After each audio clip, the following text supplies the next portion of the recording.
50%। ঠিক আছে, তুমি যদি ভার্সিটির কোশ্চেনগুলোও দেখো, হ্যাঁ কোন কোন কোশ্চেনগুলো আসছে সেগুলো যদি একবার পড়ো, তুমি একবারে শেয়ার থাকো 50% কোশ্চেন তুমি কমন পাবা, মানে সেম টাইপ কোশ্চেন আবার দিবে, মানগুলো হয়তো চেঞ্জ করে দিবে।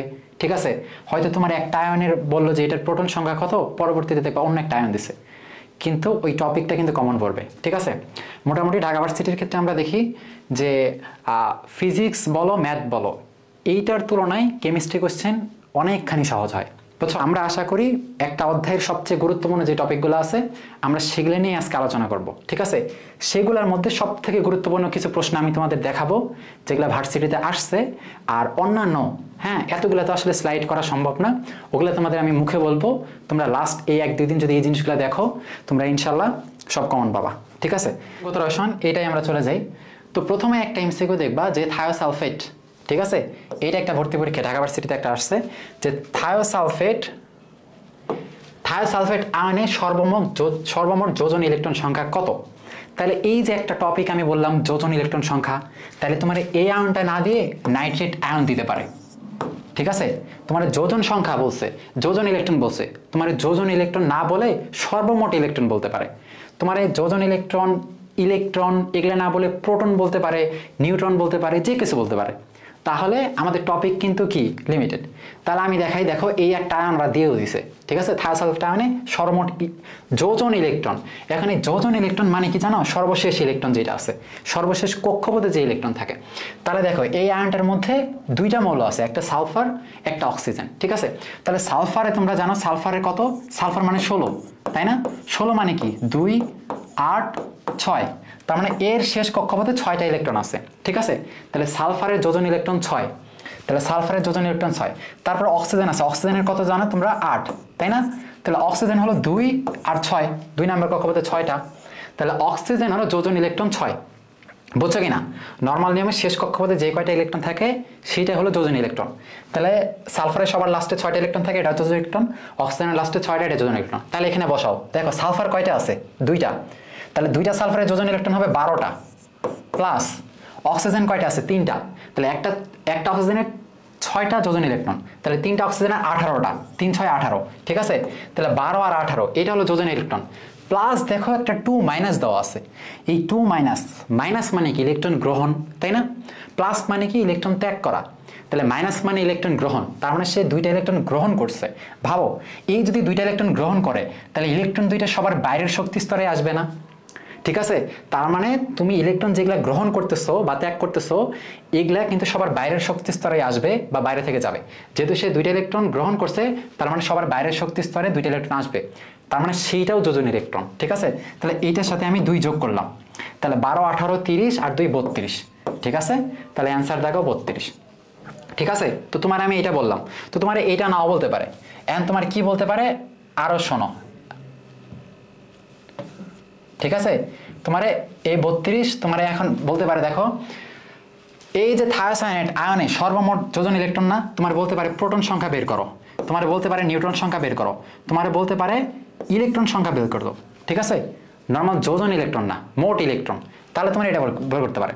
তাহলে আমরা প্রথমে প্রোটন সংখ্যা বের করব। দেখো তো এখানে প্রোটন সংখ্যা সালফারের পারমাণবিক সংখ্যা 16, পারমাণবিক সংখ্যা 16 মানে কি তার প্রোটন সংখ্যা 16, তাহলে সালফার আছে কয়টা 2টা, তাই না? তাহলে 16 দুগুণে 32, প্লাস অক্সিজেন আছে 3টা, অক্সিজেনের পারমাণবিক সংখ্যা হলো 8। ঠিক আছে, তার মানে পারমাণবিক সংখ্যা মানে প্রোটন সংখ্যা, তাহলে তার প্রোটন সংখ্যা আছে 8টা, তাহলে 3টা অক্সিজেনের 3 8 24। ঠিক আছে, আর প্লাস মাইনাসের কারণে তো প্রোটন সংখ্যা চেঞ্জ হয় না, প্লাস মাইনাসের কারণে শুধু ইলেকট্রন সংখ্যা চেঞ্জ হয়।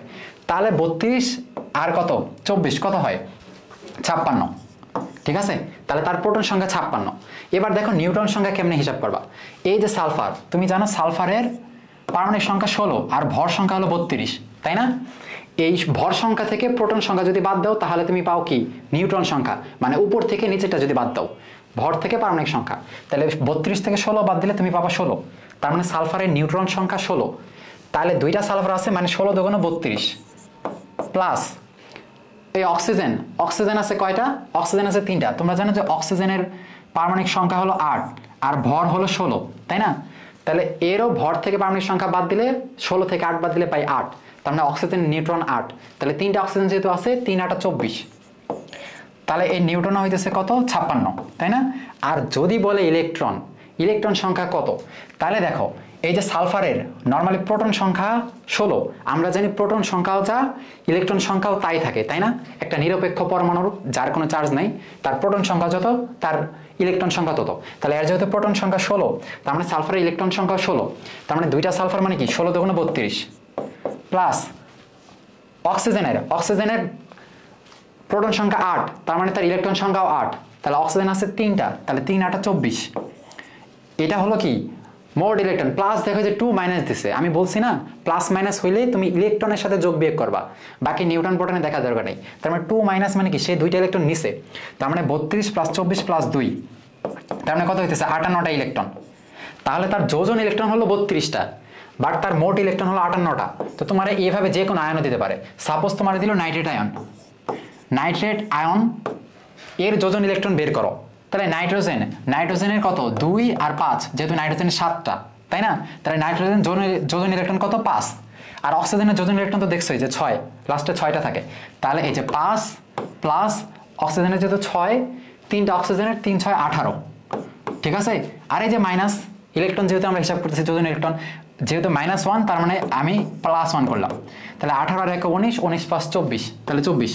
তো এরকম যে কোনো কিছু দিতে পারে, ইলেকট্রন চাক, প্রোটন চাক, নিউট্রন চাক, যোজন ইলেকট্রন চাক, যে কোনো কিছু চাইতে পারে। তোমরা এই যদি পারমাণবিক সংখ্যা জানো তাহলে তোমরা পারবা। তাহলে এইটা গেল, ঠিক আছে? আশা করি তোমরা বুঝছো। এবার 2 নাম্বার কোশ্চেনে আসো, বলছে যে একটা পরমাণুর নিট আধান +1, তার মানে ধরলাম একটা পরমাণু এর আধান হলো +1, ঠিক আছে? তাহলে এর বলছে এর 18টা ইলেকট্রন আছে, তাহলে এর ইলেকট্রন হলো 18টা, ঠিক আছে? এবং কি 20টা নিউট্রন আছে, তাহলে এর নিউট্রন হলো কয়টা 20টা, নিউট্রন হলো 20টা, ঠিক আছে? তাহলে এর প্রোটন সংখ্যা কত? এখন প্রোটন সংখ্যা তুমি যদি জানতে চাও, প্রোটন সংখ্যা জানার জন্য তোমার এখন কি করা লাগবে? দেখো তোমার কিন্তু নিউট্রন সংখ্যা জানার দরকার আছে, প্রোটন সংখ্যা জানার জন্য নিউট্রন সংখ্যা জানার দরকার নাই। দেখো এর প্লাস আধান অবস্থায় এর ইলেকট্রন 18, তাই না? +1 অবস্থায় ইলেকট্রন 18, আর আমি যদি প্লাসটা না করি তাহলে কত হবে? প্লাস মানে কি সে একটা ইলেকট্রন ত্যাগ করছে, একটা ইলেকট্রন ত্যাগ করা অবস্থায় তার ইলেকট্রন 18টা, তাহলে একটা ইলেকট্রন সে যখন ত্যাগ করবে না তার ইলেকট্রন হবে 19টা, তাই না? আর আমি তো বলছি যে কারো চার্জ নেই, এই অবস্থায় তার যে ইলেকট্রন সেটাই হলো তার প্রোটন, তার মানে তার প্রোটন 19, বুঝছো? প্লাস মাইনাসের কারণে ইলেকট্রন সংখ্যা চেঞ্জ হবে, কম বেশি হবে, বাট প্রোটন সংখ্যা চেঞ্জ হবে না। এই জন্য প্লাস অবস্থায় তার ইলেকট্রন 18টা, তার মানে সে একটা ইলেকট্রন যখন সে ত্যাগ করছে, ত্যাগ করার পর দেখে তার 18টা আছে, তাহলে ত্যাগ না করা অবস্থায় তার ইলেকট্রন ছিল কয়টা? 19টা। আর এই নর্মালি মানে প্লাস মাইনাস ছাড়া কোনো একটা মৌলের প্রোটন সংখ্যাও যা তার ইলেকট্রন সংখ্যাও তাই, তাহলে তার প্রোটন সংখ্যা 19। আশা করি এটা বুঝছো।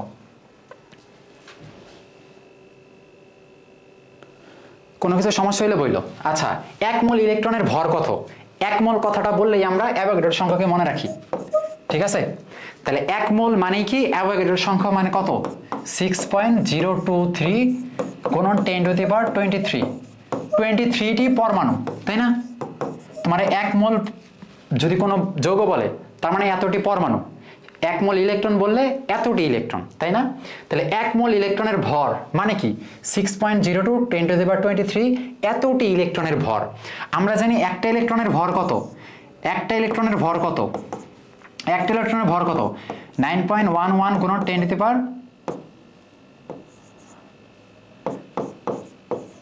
কেজি, তাই না? একটা ইলেকট্রনের ভর কত? একটা ইলেকট্রনের ভর 9.11 গুণন 10 31 কেজি। তাহলে 1 মোল ইলেকট্রনের ভর কত? একটা ইলেকট্রনের ভরের সাথে এই অ্যাভোগাড্রোর সংখ্যা আমি গুণ করব, বুঝছো কিনা? 1 মোল ইলেকট্রন মানে অ্যাভোগাড্রোর সংখ্যক মানে 6.02 10⁻23 এতটি ইলেকট্রন। একটা ইলেকট্রনের ভর এত, তাহলে এতটা ইলেকট্রনের ভর কত? আমি যদি 9.11 10⁻31 গুণন এইটা করি 6.02 গুণন 10⁻23, তাহলে তো হয়, ঠিক আছে? তাহলে প্রথমত আমি পাওয়ারগুলারে যোগ করি, ঠিক আছে? ক্যালকুলেশন করি 10⁻31 আর 10⁻23 মানে -31 আর +30, -31 +30 কত হয়? 8 -8, তাই না? তাহলে এটা হবে 10⁻8, ঠিক আছে? আর এখানে 9 আছে আর এখানে 6 আছে, 9.11 আর 6.02, এই যে এগুলা ক্যালকুলেশন তোমাদের সমস্যা হয়। শোনো 9.11 আছে, তুমি এটা নর্মালি 9 ধরো, ঠিক আছে, আর এখানে 6.02 আছে, এইটারই 6 ধরো, তাহলে 6 9 কত হয় 54, তাইলে 54 থেকে একটু বেশি কিছু হবে, তাই না? যেহেতু এখানে 9.11 আছে, 54 থেকে একটু বেশি। এখন তুমি অপশনের দিকে তাকাও, অপশনের দিকে। আচ্ছা, এখানে গ্রাম বলছে, তাহলে আমি তো এখানে কেজি লিখছি, তাহলে এই কেজিটা যদি আমি গ্রাম করি তাহলে 10⁻20 কত হয় 28 গ্রাম, ঠিক আছে?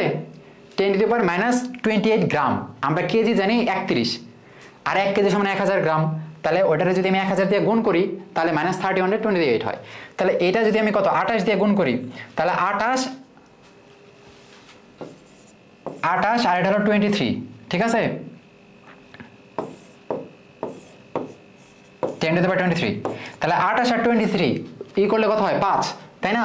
তাহলে অ্যান্সার হবে এটা হবে 5, ঠিক আছে? এটা 5, আর এটা হলো 54, মানে কি 5.4, এই টাইপের কিছু একটা। তাহলে এখন তুমি মিলায় দেখো এখানে আছে কিনা।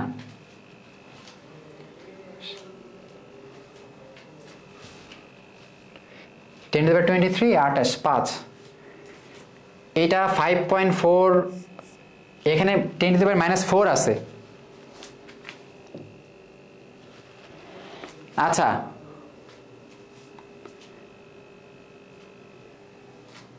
ঠিক আছে না? 10 টু দি পাওয়ার 23, 23, 5, হ্যাঁ 5 এটা হবে। তাহলে এইটা অ্যান্সার সি, এটা আসলে 5 হওয়ার কথা, ঠিক আছে?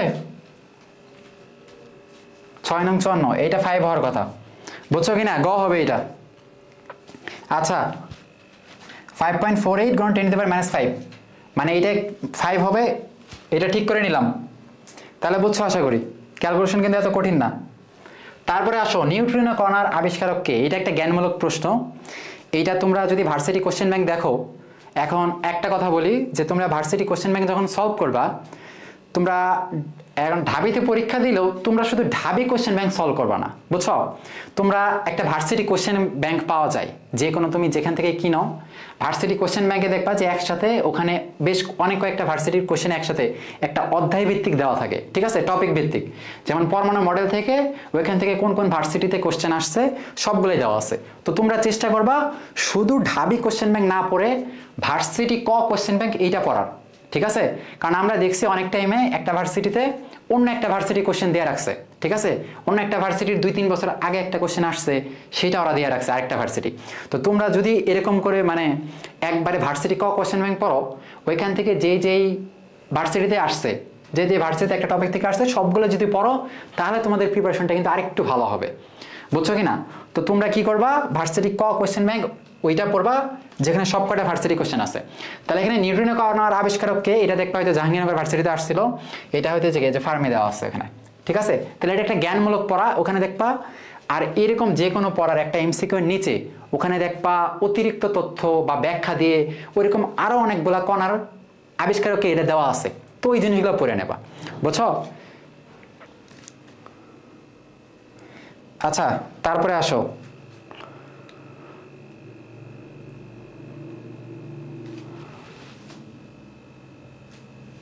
আচ্ছা এই যে ঠিক আছে, এটা আসলে এখানে আমি বললাম না 8 নং 54, ওটা তো 54 হয়েছে, 54 গুণ 10 টু দি পাওয়ার কত -5, বাট এই 54 কে যখন আমি 5.4 করে দিব তখন এখানে একটা কমবে না 4, ঠিক আছে?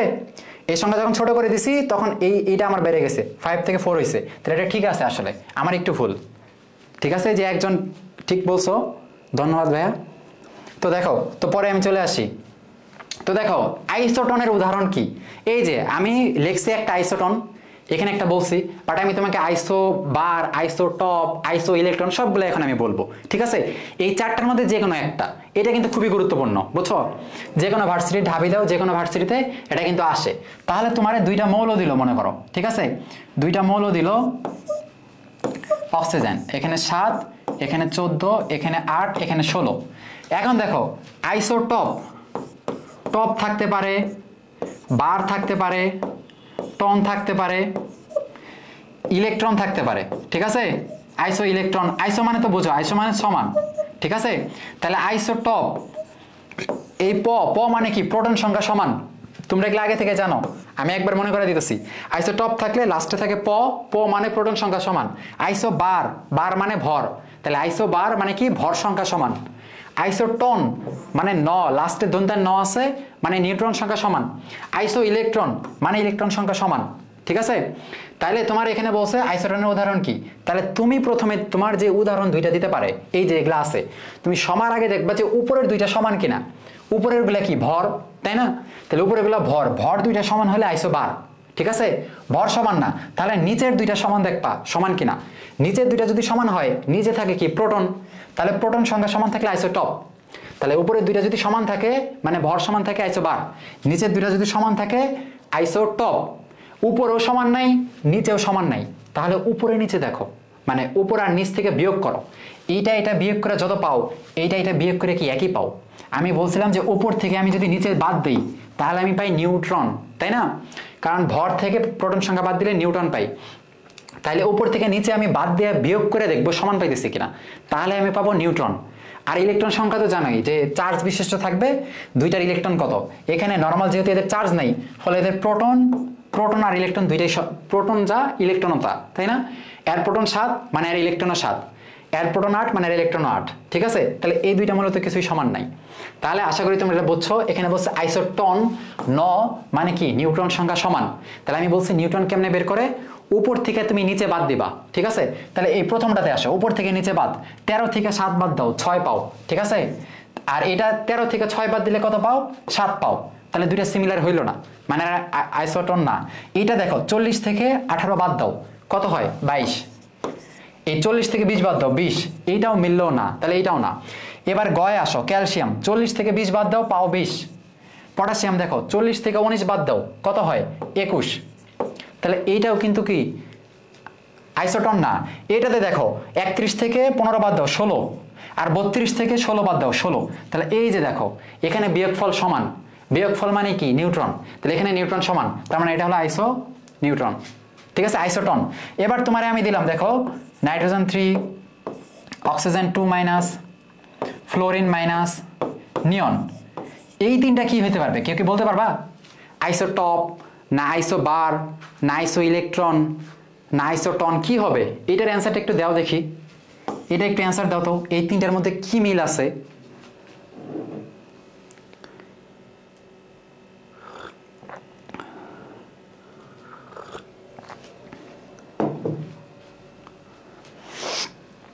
এটা একটু অ্যান্সার দাও। দেখো নাইট্রোজেন, অক্সিজেন, ফ্লোরিন, নিয়ন, এগুলার কিন্তু নিচে প্রোটন সংখ্যা একই। নাইট্রোজেনের যে প্রোটন 7, ওই 7ই, আমি নিচে দিলাম না। আর ভর তো জানি 14। তাহলে এই চারটার মধ্যে কি মিল আছে? চারটার কি প্রোটন সংখ্যা মিল আছে? নাইট্রোজেনের প্রোটন 7, অক্সিজেনের প্রোটন 8 মানে পারমাণবিক সংখ্যা, ফ্লোরিনের 9, প্রোটন মিল নাই। ভরের মিল আছে, নাইট্রোজেনের ভর কত 14, অক্সিজেনের হলো 16, ফ্লোরিনের হলো 19, তাই না, নিয়নের 20। তাহলে এদের ভরেরও মিল নাই, প্রোটনেরও মিল নাই, তাহলে এদের কি নিউট্রন সংখ্যার মিল আছে? দেখবা নিউট্রন সংখ্যারও মিল নাই। এর ভর হলো কত 14, আর পারমাণবিক সংখ্যা 7, তাহলে 14 থেকে 7 বাদ দিলে পাও 7। অক্সিজেনের হলো 16 ভর, আর প্রোটন সংখ্যা হলো কত 8, তাহলে এটা হবে 8, তার মানে এর 7 এর 8 মানে আইসো টনও না। তাহলে আইসোটন না, আইসো বার না, আইসোটপ না, তাহলে এরা কি হবে? এই তো একজন বলছে আইসো ইলেকট্রন, ঠিক। দেখো নাইট্রোজেনের নরমালি প্রোটন সংখ্যা 7, ঠিক আছে, তাহলে তার ইলেকট্রন সংখ্যাও 7, কিন্তু -3 মানে কি সে 3টা ইলেকট্রন নিছে, তার মানে তার ইলেকট্রন হলো 10, তাই না। তেমনি অক্সিজেনেরও নরমাল প্রোটন সংখ্যা 8, কারণ পারমাণবিক সংখ্যা 8, সে 2টা ইলেকট্রন নিছে, তার মানে তারও 10 হয়ে গেছে ইলেকট্রন। ফ্লোরিনের নরমালি 9, বাট সে একটা নিছে, তারও 10 হয়ে গেছে। নিয়নের তো 10ই, তাহলে 4টার ইলেকট্রন সংখ্যা 10, তার মানে এরা কি আইসো ইলেকট্রন। আশা করি এই আইসোটপ, আইসোবার এগুলা নিয়ে হয়েছে। আচ্ছা, আরেকটা একটু ইনফরমেশন তোমাদের দেওয়া আছে, কার কত আইসোটপ এটা কিন্তু আসে, ঠিক আছে। কার কোনগুলা কি আইসোটপ আমি একটু পাশে লিখে দিতেছি, তোমরা এগুলো হয়তো পড়ছো, তাড়াতাড়ি লিখে দিতেছি। একটু দেখো যে হাইড্রোজেনের ক্ষেত্রে কি আছে, হাইড্রোজেন 1, হাইড্রোজেন 1 2, হাইড্রোজেন 1 3, তাই না। এটা হলো কি প্রোটিয়াম, এটা ডিউটেরিয়াম, এটা ট্রিটিয়াম। তোমারে বলতে পারে ডিউটেরিয়ামের নিউট্রন সংখ্যা কত, তার মানে ডিউটেরিয়াম মানে কি ডিউটেরিয়ামের ভর সংখ্যা 2, তাই না, আর পারমাণবিক সংখ্যা 1, তাহলে 2 থেকে 1 বাদ দাও পাও 1, উপর থেকে নিচে বিয়োগ মানে 1, তাহলে ডিউটেরিয়ামের নিউট্রন কিন্তু 1, তাই না? ট্রিটিয়ামের নিউট্রন কত 2, আর প্রোটিয়ামের নিউট্রন কোনো নাই, বুঝছো কিনা? হাইড্রোজেনের এটা। তারপর কার্বনের যদি বলে তাহলে কার্বনের কত হয় 6 12, একটা হলো কি 6 13, আর একটা 6 14, তাহলে এর ভর সংখ্যা এই যে 14 যেটা। তবে এইটা মনে রাখা লাগবে, এইটা কিন্তু কি, এটা কিন্তু তেজস্ক্রিয় আইসোটপ, ঠিক আছে? তেজস্ক্রিয়, এখান থেকে কি আলফা বিটা গামা কণা বের হয়, তেজস্ক্রিয়, ঠিক আছে? আলফা বিটা গামা কণা বের হয়। এবার আসো অক্সিজেন। অক্সিজেনের জানো অক্সিজেনের কত 8 16 8 17 8 18, ঠিক আছে? ক্লোরিন, ক্লোরিনের কত, ক্লোরিন 35 আর 37, তাই না? ক্লোরিন 35, ক্লোরিন 37, ঠিক আছে? আর একটা কথা, মানে প্রত্যেকের তো একাধিক আছে, আইসোটোপ অনলি একটাই, মানে শুধু একটাই আছে এমন কে কে? যেমন দেখো সোডিয়াম আর AU মানে অরাম, এই দুইটার একাধিক মানে একটাই আইসোটোপ বা কোনো স্থায়ী আইসোটোপ নাই, বুঝছো? মানে এরা একটাই। সোডিয়াম, সোডিয়াম নরমালি কি হয় 11 আর 23, এই 11 আর 23ই পাবা, আর কিছু পাবা না, ঠিক আছে? এদের কোনো কপি নাই। অরামেরও এরকম, ঠিক আছে? অরাম বা গোল্ড বা স্বর্ণ, ঠিক আছে? AU আর একটা সোডিয়াম, এদের কোনো স্থায়ী আইসোটোপ নাই, বাইরে একটাই, বুঝছো? তাহলে এটাও কিন্তু আসতে পারে। আর প্রকৃতিতে 1300টির মতো আইসোটোপ আছে, তো আইসোটোপ নিয়ে আরো কিছু আছে, এগুলা তোমরা একটু বই পড়ে নিবা। এরপরে আসো ক্যান্সার কোষ অনিয়ন্ত্রিত কোষ বিভাজনের নিয়ন্ত্রণ করতে কোন আইসোটোপ খুবই কার্যকর? এটা হবে কোবাল্ট, একদম মনে রাখবা কোবাল্ট, ঠিক আছে? কোবাল্ট হলো ক্যান্সার কোষ। আয়োডিন এটা হলো কি, এটা হলো গলগণ্ড, তাই না? বা থাইরয়েড গ্রন্থি ঠিকঠাক আছে কিনা ওইটা পরীক্ষা করার জন্য আয়োডিন, ঠিক আছে? আর সোডিয়াম কি রক্ত সঞ্চালন, ঠিক আছে? রক্ত সঞ্চালন পরীক্ষা করার জন্য। একটা দেখবে যে তোমাদের আইসোটোপের একটা ছক আছে, কি কাজ আসে পারলে একবার হলেও একটু রিডিং দিও, কারণ এই কোবাল্ট এটা আসেই। কোবাল্ট হলো ক্যান্সার কোষ, ঠিক আছে? আয়োডিন 131 এটা থাইরয়েডের যে পরীক্ষা, মানে গলগণ্ড রোগের যে পরীক্ষা এটা। আর সোডিয়াম হলো রক্ত সঞ্চালন, এগুলো কিছু কিছু আসে, ঠিক আছে? তাহলে আইসোটোপের ব্যবহারটা কিন্তু একটু গুরুত্বপূর্ণ, ভার্সিটির ক্ষেত্রে গুরুত্বপূর্ণ। এরপরেরটাতে বলছে নিচের কোন কোয়ান্টাম সেটটি পরমাণুর একটি ইলেকট্রনের জন্য সম্ভব নয়? আচ্ছা, এগুলা কিন্তু ভার্সিটির কোশ্চেন, বুঝছো? এগুলা পাশে কিছু কিছু ডেট বাদ গেছে, এগুলা কিন্তু পরীক্ষায় আসছে, ওগুলাই আমি সলভ করতেছি। তাহলে এই যে কোনটি সম্ভব নয়, এটা অনেকবার আসছে, ঠিক আছে? তোমার এরকম 4টা অপশন দিবে, বলবে কোনটা সম্ভব না। তাহলে এই কোয়ান্টাম সংখ্যা সম্পর্কে তোমার জানা লাগবে। এখানে বলছে কোনটি সম্ভব নয়, শোনো এখন। আচ্ছা, প্রথমটা আমরা দেখি যে এখানে n এর মান 2, এখন n এর মান যেটা হবে, l এর মান কি হবে জানো? তার থেকে এক কম, মানে 0 থেকে n-1, ঠিক আছে? n এর মান যত হবে l এর মান হবে 0 থেকে তার থেকে এক কম। তাহলে এখানে দেখো, এখানে বলছে n এর মান 2, তাহলে l এর মান কত হইতে পারে? 2 এর থেকে এক কম, তাই না? মানে 1, 0 আর 1 হবে, তাহলে 0 আর 1, l এর মান ঠিক আছে, m এর মান 0, s এর মান +12, এটা তো সম্ভব, ঠিক আছে? আবার তুমি m এর মান কি পাবা? -l থেকে +l, ওই l এর মান যত পাইলা, l এর মান যদি 2 পাও তাহলে -2 থেকে +2, l এর মান যদি 3 পাও -3 থেকে +3, -3 থেকে +3 মানে কি -3 -2 -1 0 +1 মানে 1 করে বাড়বে এরকম, ঠিক আছে? আর তোমরা s তো জানো যে +-হাফ হয়, ঠিক আছে? তাহলে n এর মান তোমার একটা দিবে, n এর মানের উপর নির্ভর করে যদি 3 দেয়, তাহলে l এর মান কত হইতে পারে? 3 থেকে 1 কম, মানে 0 থেকে 2 পর্যন্ত, 0 1 2। n এর মান যদি 4 হয় তাহলে 4 এর থেকে 1 কম কত? 3, তাহলে 0 1 2 3, ঠিক আছে? n এর মান যদি যেরকম হবে, যদি 2 হয় তাহলে 0 আর 1 হবে, বুঝছো? এরকম। তাহলে প্রথমটা সম্ভব আমি দেখলাম। 2 নাম্বারটায় বলছে যে n এর মান 3, l এর মান 1, হ্যাঁ এটা তো সম্ভব। n এর মান মানে 2 এর কম যে কোনো কিছু হতে পারে, ঠিক আছে? শুধু 3 হতে পারবে না। 0 1 2 হইছে, m এর মান 2, এইটা হলো ঝামেলা। দেখো আমি বলছিলাম m এর মান অবশ্যই -l থেকে +l, মানে m এর মান l এর থেকে বড় সম্ভব না। l এর মানের সর্বোচ্চ l এর মানের সমান হতে পারে +l থেকে -l, ঠিক আছে? +l থেকে -l। তো এখানে m এর মানটাই দেখো বড় করে দিচ্ছে, m এর মানটা l এর থেকে বড় দিচ্ছে, এটা কখনোই সম্ভব হয় না। তাহলে এটা হবে অ্যান্সার, ঠিক আছে? m এর মান অবশ্যই l এর সমান, মানে +-l, আর s তো +-হাফ, আর l এর মান এর থেকে 1 কম, n এর থেকে 1 কম হওয়া লাগবে, n এর থেকে 1 কম পর্যন্ত যে কোনো কিছু হতে পারে। তাহলে এটার অ্যান্সার 2, এটা তোমরা বুঝছো। এবার দেখো কপার 2+ এর ক্ষেত্রে শেষ ইলেকট্রনের জন্য সঠিক কোনটা? তাহলে তোমাদের আমি শিখাই দিছিলাম না যে 4s2 পর্যন্ত 20টা ইলেকট্রন শেষ, ঠিক আছে? 4s2 পর্যন্ত 20টা ইলেকট্রন শেষ, 20 এর অতিরিক্ত যা 3d তে দিবা, তাহলে কপার তোমরা জানো 29, তাই না? তাহলে 3D 20-এর অতিরিক্ত কয়টা আছে? 9টা, যেহেতু 29, তাহলে 3D 9 হবে। কিন্তু কপার তো বলছিলাম ব্যতিক্রমের জায়গায় কিন্তু আলোচনা করছি যে এই 9টা হুন্ডের নীতির কারণে 10 হয়ে যায়, ঠিক আছে? তাহলে এইটা হবে 10 আর এইটা হবে 1, ঠিক আছে? 4s থেকে একটা ইলেকট্রন নিয়ে এসে 10 হয়ে যাবে। তার মানে 4s1 3D 10, মানে কি 3D 10 4s1 যদি আমি একটা সাজায় লিখি, ঠিক আছে? তাহলে বলছে এখন কপার 2+ তুমি করছো, তার মানে 2টা ইলেকট্রন চলে গেছে, তাই না?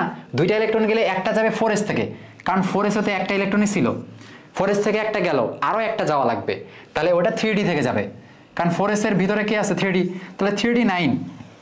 তাহলে এই যে 3D 9, এই যে 9 নাম্বার যে ইলেকট্রনটা, সেটাই কিন্তু লাস্ট ইলেকট্রন, তাই না? বলছে কি কপার 2+ এর ক্ষেত্রে সর্বশেষ ইলেকট্রন কত? তাহলে এই 3Dটারে আমি একটু বড় করে আঁকাই, এই যে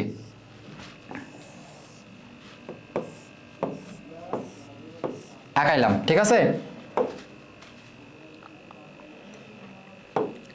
তাহলে দেখো এই যে 3D 9, ঠিক আছে?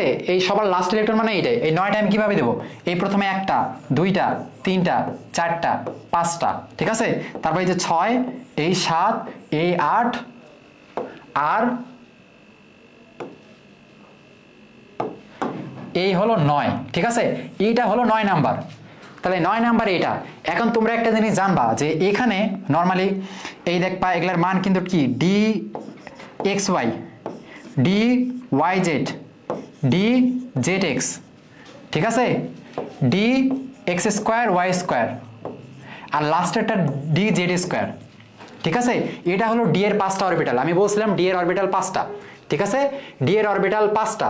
তাহলে এই 5টার মান আছে কিন্তু, ঠিক আছে? যেমন এটার জন্য মান হলো কই? -2, এটা হলো -1, এটা হলো কি +1, এটা হলো +2, আর ডি যেটার জন্য 0। এই মানগুলো কিন্তু গুরুত্বপূর্ণ, বুঝছো কি না?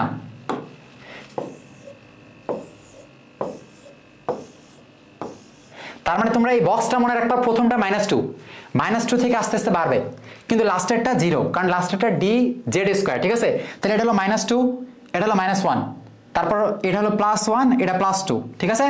-2 -1 +1 +2, তাহলে এই যে লাস্টের 9 নাম্বার ইলেকট্রনটা কি +2 এর মধ্যে আছে, তাই না? তাহলে এটা হলো m এর মান কি +2, বুঝছো? আর যেহেতু কি সে 3D, তাই না? এটা কি 3D 9 না? তাহলে 3D, এই 3 এর কারণে এটা হলো কার মান? n এর মান 3, আর d হলো l এর মান। d এর জন্য কি l এর মান কত? 2 না? তোমরা পড়ছিলে না যে s p d f, s এর জন্য 0, p এর জন্য 1, d এর জন্য 2, f এর জন্য 3, তাই না? তো যেহেতু d এর জন্য মান 2, তাহলে এই d থেকে আমি l এর মান পাইলাম, আর আগে যেহেতু 3 আছে, 3 থেকে আমি n এর মান পাইলাম, তাহলে n আমার শেষ, l শেষ। দেন m এ যাওয়ার জন্য আমার এই চিত্রটা আঁকাইতে হয়েছে, ঠিক আছে? চিত্রের মধ্যে আমি জানি প্রথমটা -2, তারপর একটা -1, তারপর একটা +1, তারপর একটা +2। তাহলে এই যে এটা যে +2, মানে এটা dx² y² অরবিটাল, এটার মান +2, তাহলে এটা আমি পাইলাম কি m এর মান, ঠিক আছে? তাহলে এখানে আমি n পাইলাম 3, l পাইলাম 2, m হলো আমার কত? +2। আর এই অরবিটালটা নিচের দিকে আছে, দেখছো কি? মানে লাস্টের ইলেকট্রনটা নিচের দিকে, তার মানে s হলো কি এখানে -½ বুঝছো? তাহলে 3 2 +2 -½ দেখো কোনটায় আছে? এই যে এটা খ নাম্বারে আছে, দেখছো? 3 2 +2 -½ এটা বুঝছো কিনা বলো? এটা आंसर খ, ঠিক আছে? m টা আঁকার জন্য এরকম ঝামেলা। এটা যদি p অরবিটাল হইতো, p, তাহলে প্রথম p-টা কিন্তু সহজ, ঠিক আছে? -1 0 +1, কিন্তু যখন d হয়ে গেছে তখন 5টা, তখন আবার -2 -1 +1 +2 লাস্টেরটা 0। বাট p এর ক্ষেত্রে প্রথমটা -1, তারপর 0, তারপর +1, বুঝছো? তোমার এইটা না বলে অন্য যে কিছু বলতে পারে, তোমারে বলতে পারে, দেখো তোমারে বলতে পারে কি যে ফসফরাসের সর্বশেষ ইলেকট্রনটার জন্য ই করো। তুমি জানো ফসফরাসের সর্বশেষ ইলেকট্রন হলো 15 নাম্বার, তাই না? তার মানে ফসফরাসের ইলেকট্রন বিন্যাস এটা একটু দেখো, 1s2 2s2 2p6, তাই না? 3s2 কয়টা গেল? 12টা, তাহলে 3p3, এই যে 3p3, এই লাস্টের 3 নাম্বার ইলেকট্রনটা হলো ফসফরাসের, তাই না? তাহলে 3 নাম্বার যদি আমি এই যে 3p3 এইখান থেকে তুমি লাস্টে n এর মান পাইলে কত? 3, p এর জন্য l এর মান কত? এল এর মান হলো এই যে পি এর জন্য 1, এম এর মানটা পাবা, এই জন্য তোমার ছকটা আঁকাইতে হবে। তাহলে আমি যদি ছকটা আঁকাই, ছকটা যদি আমি আঁকাই পি এর জন্য, এই পি জানো এমন, তাই না? তাহলে পি এই যে এরকম এরকম এরকম, যেহেতু 3টে ইলেকট্রন আছে 3p3, তাহলে এটা হলো লাস্টের ইলেকট্রনটা না? এই লাস্টের ইলেকট্রন আমি বলছি এটা হলো -1, এটা 0, এটা হলো +1 পি এর জন্য, ঠিক আছে? তাহলে এখানে কি হবে, এম এর মান হলো +1, ঠিক আছে? আর যেহেতু উপরের দিকে এস এর মান হলো +12, বুঝছো? তাহলে হলো কি 3, এন এর মান হলো 3, এল এর মান 1, এম এর মান +1 আর এস এর মান +12, যেহেতু উপরের দিকে। তো এরকম করে তোমার যে কোনো ইলেকট্রনই বলতে পারে, তোমার বলতে পারে আয়রনের 26 নম্বর ইলেকট্রন বের করো, ক্যালসিয়ামের 19 নম্বর ইলেকট্রন বের করো। তাহলে ক্যালসিয়ামের 19 নম্বর ইলেকট্রন তোমার ইলেকট্রন বিন্যাস করা লাগবে, 3p একটা কিছু পাবা, 4p, তো 3p 4p এইখান থেকে তুমি দুইটা মান পাবা, মানে এন আর এল এর মান পাবা। পি এর জন্য যে sp/df 0 1 2 3, আর সামনে 3 2 3d বা 4p যাই থাকবে ওই 4, ওটা হলো এন এর মান। তাহলে এন আর এল তুমি ইজিলি পাইতেছো। তারপর ওই পি বা ডি এ যতটা ইলেকট্রন থাকবে তোমার এই বক্স তাকাইতে হবে। পি এর ক্ষেত্রে 3টা ঘর, ডি এর ক্ষেত্রে 5টা ঘর, ঠিক আছে? ওইখানে তুমি ইলেকট্রন এমনি করে দিবা, ঠিক আছে? দেখবা যে 17 নাম্বার ইলেকট্রন হয়তো এই 3 নম্বরে যায় পড়ছে, ঠিক আছে? পি এর ক্ষেত্রে 3 নম্বরে পড়ছে, তো পি এর ক্ষেত্রে লাস্টে। আচ্ছা, তো আশা করি তোমরা এটা কিন্তু বুঝছো, ঠিক আছে? আশা করি এই ইলেকট্রন কোয়ান্টাম যে কোনো তোমরা ইলেকট্রনের জন্য কি সব এগুলা বের করতে পারবা, কোন কোয়ান্টাম সংখ্যা মান কত। এবার আসো, বলছে হচ্ছে 4d উপশক্তি স্তরে অরবিটাল কত? অরবিটাল আমি একটা বলছিলাম, এস এ ইলেকট্রন থাকে কয়টা? 2টা, পি এ ইলেকট্রন থাকে কয়টা? 6টা, ডি এ ইলেকট্রন থাকে কয়টা? 10টা, এফ এ থাকে 14টা, ঠিক আছে? ইলেকট্রন সংখ্যাকে 2 দিয়ে ভাগ করলে অরবিটাল পাবা। কি পাবা? ইলেকট্রনকে 2 দিয়ে ভাগ করলে অরবিটাল, জানোই তো অরবিটাল মানে একটা ঘর, এক ঘরে 2টা ইলেকট্রন থাকতে পারে। তাহলে কয়টা ঘর দরকার? এদের যতগুলো ইলেকট্রন 2 দিয়ে ভাগ করলে আমি অরবিটাল ঘর সংখ্যা পাবো। তাহলে এস এর অরবিটাল কত? 1, পি এর অরবিটাল কত? 6টা ইলেকট্রন মানে 3, ডি এর অরবিটাল কত? 5, এফ এর অরবিটাল কত? 7, ঠিক আছে? তাহলে তোমার ডি এর অরবিটাল চাইছে মানে কত? 5, তাহলে 5। তো এটা তোমার sp/df মানে উপশক্তি স্তর যেগুলো আছে, sp/df এদের যদি অরবিটাল বের করতে বলে, তুমি এই জাস্ট ইলেকট্রন সংখ্যা তুমি তো জানোই 2 দিয়ে ভাগ করবা, মানে এই যে এস রে 2 দিয়ে ভাগ করবা, পি মানে 3 5 7 এরকম আসবে। তোমার যদি বলে প্রথম শক্তি স্তরের অরবিটাল কত, দ্বিতীয় শক্তি স্তরের অরবিটাল কত, তখন কিন্তু উপশক্তি স্তর মানে sp/df বলবে না, তোমার শক্তি স্তর বলবে। সেই ক্ষেত্রেও সহজ নিয়ম, সেই ক্ষেত্রেও তুমি ইলেকট্রন সংখ্যাকে 2 দিয়ে ভাগ করবা। যেমন ইলেকট্রন সংখ্যা যে কোনো শক্তি স্তর ইলেকট্রন সংখ্যা কি 2n², ছোটবেলায় পড়ছো। তাহলে যে কোনো শক্তি স্তরের ইলেকট্রন সংখ্যা 2n², তাহলে এটা হলো শক্তি স্তরের ইলেকট্রন সংখ্যা। এটা আমি যদি 2 দিয়ে ভাগ করি তাহলে কি n² পাই। তাহলে এই n² হলো কি অরবিটাল সংখ্যা। তোমার যদি বলে প্রথম শক্তি স্তরের অরবিটাল সংখ্যা, তাহলে n এর জায়গাতে 1 বসাও, 1 এর উপর স্কয়ার মানে 1। দ্বিতীয় শক্তি স্তরের অরবিটাল সংখ্যা, তাহলে 2 এর উপর স্কয়ার মানে 4। 3 নাম্বার শক্তি স্তরের অরবিটাল সংখ্যা মানে 3 এর উপর স্কয়ার মানে 9। 4 নাম্বার শক্তি স্তরের অরবিটাল সংখ্যা 4 এর উপর স্কয়ার মানে কি 16। তাহলে তোমার প্রথম দ্বিতীয় তৃতীয় চতুর্থ শক্তি স্তর বলতে পারে বা উপশক্তি স্তর বলে। উপশক্তি স্তর বলে তুমি দেখলে জানাই কয়টা করে ইলেকট্রন থাকে sp/df এ 2 দিয়ে ভাগ করবা। আর শক্তি স্তরে বললে যত শক্তি স্তর বলবে তার উপর স্কয়ার করে দিবা। এই যে sp/df এ এস এ থাকে একটা, পি এ একটা, মানে ইলেকট্রনকে 2 দিয়ে ভাগ করে পাইলা, এটার একটা সূত্র আছে 12+1, ঠিক আছে? এই 12+1 সূত্র দিয়েই কিন্তু এই যে আমি ডি ইলেকট্রন থাকে 10টা, তোমার বললাম 2 দিয়ে ভাগ করে 5 পাইলা, এই 5 কিন্তু এই সূত্র থেকে আসছে, ঠিক আছে? আমি যে তোমার সূত্র পাইলাম না। যেমন ডি এর জন্য এল এর মান 2, তাহলে 2 2 4 + 1 5, এই যে 5 পাইছো। তারপর এফ এর জন্য এল এর মান কিন্তু 3, তাহলে 3 2 6 + 1 7, তাহলে এই যে 7 পাইছো।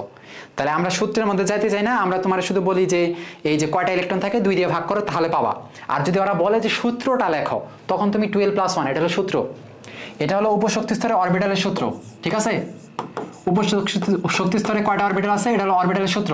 তোমার যদি ইলেকট্রন বের করতে বলে তাহলে নরমাল এর 2 দিয়ে গুণ করো, তাহলে 2 × 12+1, এটা হলো ইলেকট্রন, ঠিক আছে কিনা? তাহলে ইলেকট্রন সংখ্যাকে আমরা 2 দিয়ে ভাগ করে 12+1 অরবিটাল পাইছিলাম। তাহলে অরবিটালের সূত্র 12+1, যদি ইলেকট্রন সংখ্যা বলে তাহলে 2 × 12+1, এটা হলো উপশক্তি স্তর। আর যদি প্রধান শক্তি স্তর বলে, প্রধান শক্তি স্তর ইলেকট্রন সংখ্যা 2n² আর অরবিটাল সংখ্যা n²। 3 নম্বর শক্তি স্তরের অরবিটাল কত? 3 3 9। আশা করি বুঝছো। আর কোন অরবিটাল সম্ভব কোন অরবিটাল অসম্ভব না এটা আমি আগে বলে দিছি। তোমার যদি বলে 2d কি সম্ভব, এই সামনে আছে 2 টু মানে কি এস আর পি দুইটা নিতে পারবা, টু মানে দুইটা নিতে পারবা, তাহলে এস আর পি নিব প্রথম দুইটা, তাহলে ডি আমি নিতে পারবো না, তার মানে এটা সম্ভব না। তোমার যদি বলে 3f কি পারবা, তুমি আগে সংখ্যা আছে কি 3 মানে তুমি তিনটা নিতে পারবা, মানে এস পি ডি, ঠিক আছে, এস পি ডি, তাহলে কি এফ নিতে পারবা, পারবা না, তাহলে এটা পারবা না। তোমার যদি বলে যে 3d, এটা কি পারবা, আগে 3 মানে তিনটা নিতে পারবা, এস পি ডি, তার মানে ডি তুমি নিতে পারবা, তার মানে এটা সঠিক। তাহলে আগের সংখ্যাটা দেখে তুমি বলবা যে কি কি নিতে পারবা, সেটা থাকলে তো পারলা, না পারলে নাই।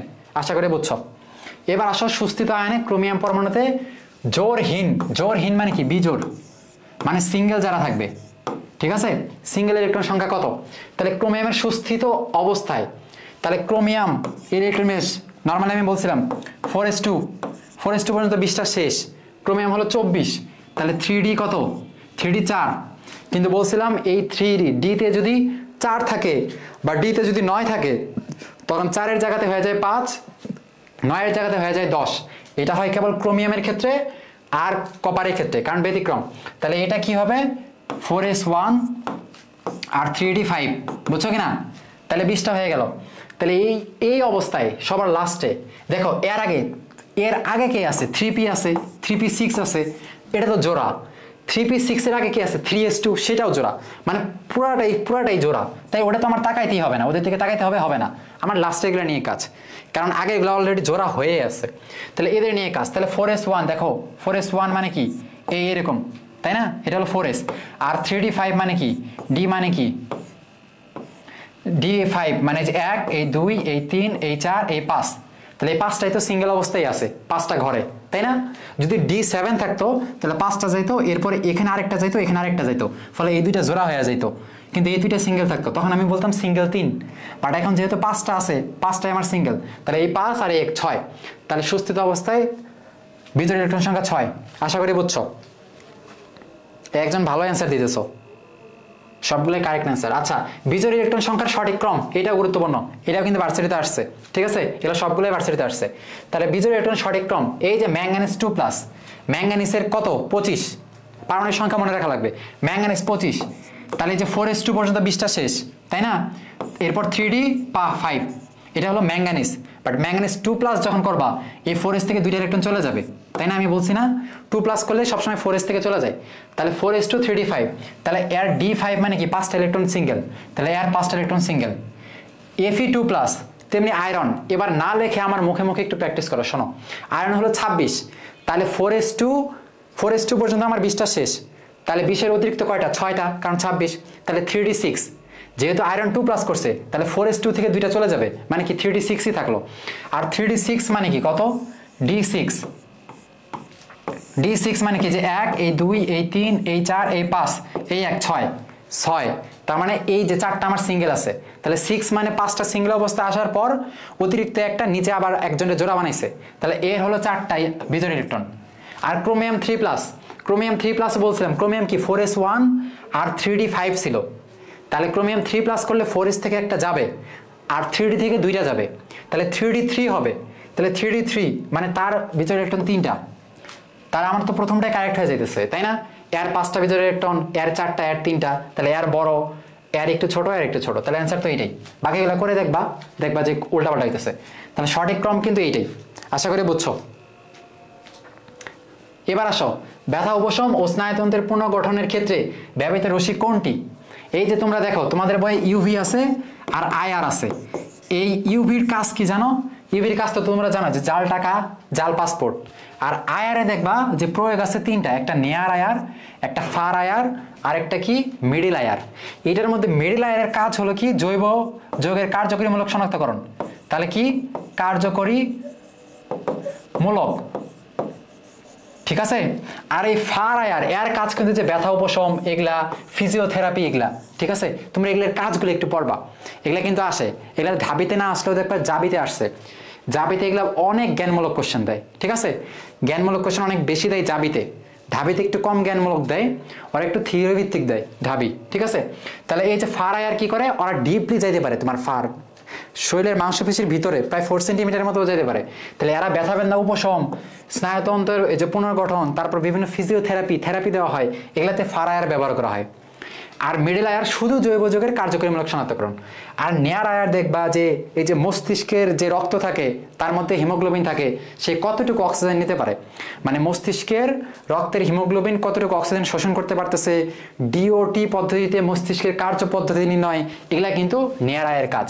তাহলে মেনলি আয়ারের শুধু কাজগুলো যদি একটু পড়ো, তারপর এমআরআই আছে তোমাদের বই, এমআরআই এর কাজ দেখবা, মস্তিষ্কের টিউমার শনাক্তকরণ এগুলা কিন্তু আছে। তাহলে এমআরআই এর কাজ শুধু প্রয়োগ 2 থেকে 3 লাইন আছে, অতটুকু পড়বা, বাকিটুকু পড়া লাগবে না, ঠিক আছে। তাহলে এটা হবে আমার কি, এটা হবে ফার আয়ার, আশা করি বুঝছো। এরপরে আসো শিক্ষা পরীক্ষায় নিচের কোনটি ব্যবহৃত হয়। তো চলো শিক্ষা পরীক্ষাটা নিয়ে একটু আলোচনা করি। শিক্ষা পরীক্ষায় কোনটা ব্যবহার করা হয়, এখানে তোমরা আমি অ্যান্সার বলে দিচ্ছি প্লাটিনাম তার। শিক্ষা পরীক্ষায় একটা তার নিলাম, তার নিয়ে আমার সামনে একটা বুনসেন বার্নার থাকবে, সেখানে আগুন জ্বালানি থাকবে, ঠিক আছে। তো তোমার সামনে অনেকগুলো লবণ দেওয়া থাকবে, তোমারে বলবে এটা কোন লবণ তুমি বলো, এন্ড তোমার এতগুলো লবণ দেওয়া থাকবে, তুমি বলবো আমি লবণ কেমনে বলবো, তো লবণগুলো তুমি টেস্ট করে বলতে পারবে না। তো এখন তোমার কি করা লাগবে, এই যে তোমার হাতে যে প্লাটিনাম তারটা দেওয়া আছে, প্রথমে তুমি ওইটা HCl হাইড্রোক্লোরিক অ্যাসিড দিবে, তোমার একটা তরল একটা অ্যাসিড দিবে, ওই অ্যাসিডের মাথায় একটু চুবাবা, ঠিক আছে, তরল অ্যাসিড একটু চুবাবা, চুবানোর পরে তুমি একটু ওই গরম করবা, ঠিক আছে, ওই আগুনের ইয়ের মধ্যে হালকা একটু গরম করবা। তাহলে অ্যাসিড দেওয়ার পর তুমি ওইটা একটু গরম করতেছো, মানে তুমি জীবাণু নাশ করলা, ঠিক আছে, জীবাণু টিবাণু যেগুলো ছিল ওটা নাই হয়ে গেল। এরপর তুমি কি করবা, আবার এখন লবণের মধ্যে তুমি এইটাই করবা, তোমার এই প্লাটিনাম তারটা একটু করবা, লবণে একটু টাচ করবা, ঠিক আছে, মানে লবণ একটু ভরাই নেবা। দেন তারপর তুমি আবার কি করবা, ওই শিখা পরীক্ষা মানে শিখার উপর দিবা। তাহলে প্রথমে তুমি কি করলা, একটা অ্যাসিড নিলা, অ্যাসিড নিয়ে হিট দিয়ে তারপরে আবার তুমি লবণ নিয়ে দিলা। তাহলে তোমার এটার মাথায় প্রথমে অ্যাসিড একটু ছিলই, পরে আবার একটা লবণ আসলো, তাই না। তো ওই লবণটা এখন তুমি জানো তোমার লবণ তো অনেক থাকে, লবণ কি কোনো একটা যৌগের, এই লবণ কেমনে চিনবা, কোন একটা যৌগের লাস্টে যদি নাইট্রেট দেখো, কোন একটা যৌগের লাস্টে যদি সালফেট দেখো, কোন একটা যৌগের লাস্টে যদি কার্বনেট দেখো, কোন একটা যৌগের লাস্টে যদি ক্লোরাইড দেখো, তাহলে এই চারটাই হলো লবণ, ঠিক আছে।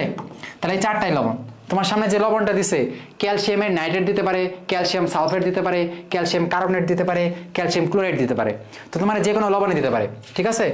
বাট এইটার মধ্যে আমরা যে ক্লোরাইড লবণগুলো আছে এরা কিন্তু অধিক উদ্দায়ী হয়, মানে তুমি কম একটু তাপ দিলেই তারা হিট পায় উবে চলে যাবে, ঠিক আছে। তাহলে এদের নর্মালি খুব কম উদ্দায়ী হয়, এরা অধিক উদ্দায়ী হয়, অল্প একটু হিট দিলে এরা কি হয়, উদ্দায়ী হয়ে যায়। এই জন্য তুমি যে হাইড্রোক্লোরিক অ্যাসিড নিছো, তোমার এই চারটার মধ্যে যে কোনো লবণে যদি দিত, ওই লবণটা HCl এর সাথে বিক্রিয়া করে কিন্তু ক্লোরাইড লবণই তৈরি করতো আলটিমেটলি, ঠিক আছে। তোমার যদি সোডিয়াম কার্বনেট দেয়, সোডিয়াম কার্বনেট একটা লবণ দিছে, তুমি তো জানো না এটা দিছে, তুমি যে ওই যে HCl যে হালকা একটু টাচ করাইলা, ওই HClটা এর সাথে বিক্রিয়া করে কি সোডিয়াম ক্লোরাইড তৈরি করবে লবণ। ফলে আলটিমেটলি তোমার যেই লবণই দেখ, HCl এর কারণে সে কিন্তু ক্লোরাইড বিশিষ্ট লবণই তৈরি করতেছে, ফলে ওই লবণটা আমার অধিক উদ্দায়ী হইতেছে, এই জন্য আমার বেশিক্ষণ ওই শিখার উপরে ধরে রাখা লাগতেছে না, ঠিক আছে, অল্প একটু ধরে রাখার পরে আমি বর্ণ দিতেছি। আর এরপর বর্ণ দেয় কারণ কি, কারণ ওই যে ইলেকট্রন, তোমরা রিডবার্গের সমীকরণ পড়ছো, ইলেকট্রন যদি তাপ শক্তি শোষণ করে, তারা নিম্নতর শক্তি স্তর থেকে উচ্চতর শক্তি স্তরে যায়, আবার তাড়াতাড়ি উচ্চতর শক্তি স্তর থেকে নিম্নতর শক্তি স্তরে আসে, ফলে শক্তি বিকিরণ করে, ফলে তারা বর্ণ দেয়, তখন তুমি বর্ণ দেখতে পাও, বুঝছো। এই জন্য শিক্ষা পরীক্ষায় বিভিন্ন বর্ণ দেখা যায়, এই ইলেকট্রনগুলো শক্তির শোষণ বিকিরণ করে, এই জন্য আমরা ওই বর্ণটা দেখতে পারি, ঠিক আছে। তাহলে এখন তার মানে আমার প্লাটিনাম তার নেওয়া হইতেছে, আমার গাঢ় হাইড্রোক্লোরিক অ্যাসিড নেওয়া হইতেছে, আর একটা বুনসেন বার্নার নেওয়া হইতেছে, ওই বুনসেন বার্নারে আগুন জ্বালানো হয়। এন্ড তুমি যদি আগুন জ্বালাও, আগুন জ্বালাতে দেখবা যে এই মাঝখানে একটা হলুদ থাকে, আর উপরেরটা দেখবা যে হালকা সাদা সাদা থাকে, তাই না। উপরেরটা, এই উপরেরটা বলে কি পূর্ণ দহন মণ্ডল বা জারণ মণ্ডল। তাহলে MCQ আসে যে আমি যে শিখা পরীক্ষা করি, সেখানে আমি যে প্লাটিনাম তারটা ধরবো, ঠিক শিখার কোন অঞ্চলে ধরবো, সবার উপরের যে অঞ্চলটা আছে, যেটারে বলে পূর্ণ দহন মণ্ডল বা জারণ মণ্ডল, এই জায়গাতে আমি তাপ দিব, ঠিক আছে। তাপ দিলেই দেখবো আমি একটু পরে বর্ণ আসতেছে। তো যেই বর্ণ আসবে তোমার আগে থেকে তুমি জানা উচিত যে কোনটা কোন বর্ণ দেয়, ঠিক আছে। তুমি আগে থেকে জানো যে ক্যালসিয়াম ইটের মতো লাল দেয়, তুমি যদি দেখো যে ইটের মতো লাল হইতেছে, তাহলে ক্যালসিয়াম ধরে নেবা, ঠিক আছে। তো এইটা এটা ছোট আলোচনা গেল, এটার অ্যান্সার কিন্তু এইটাই। তো এখন কে কোন বর্ণ দেয় এটা আমি হালকা একবার তোমাদের একটু বলে দিই। দেখো এটা তোমার অবশ্যই মনে রাখা লাগবে, এটা কিন্তু খুবই গুরুত্বপূর্ণ টপিক, কে কোন বর্ণ দেয় মাস্ট মনে রাখবা। তোমাদের বইয়ে ছক আছে বা যেখানে আছে ওইটা কিন্তু দেখবা। তো ক্যালসিয়াম দেখবা কি ইটের মতো লাল, ইটের মতো লাল, ঠিক আছে। স্ট্রনশিয়াম টকটকে লাল, লাল রঙের স্ট্র দিয়ে অনেকে জুস খায় না? হ্যাঁ, এখানে সাদাও পাওয়া যায়, বাট লাল রঙের স্ট্র দিয়ে দেখবা জুস খায়, ওই স্ট্র দিয়ে লাল, ঠিক আছে। তারপরে দেখবা পটাশিয়াম, বেগুনি, ঠিক আছে। তারপরে সোডিয়াম, সোডিয়ামের দন্তের সাথে মনে রাখবা সোনালী হলুদ,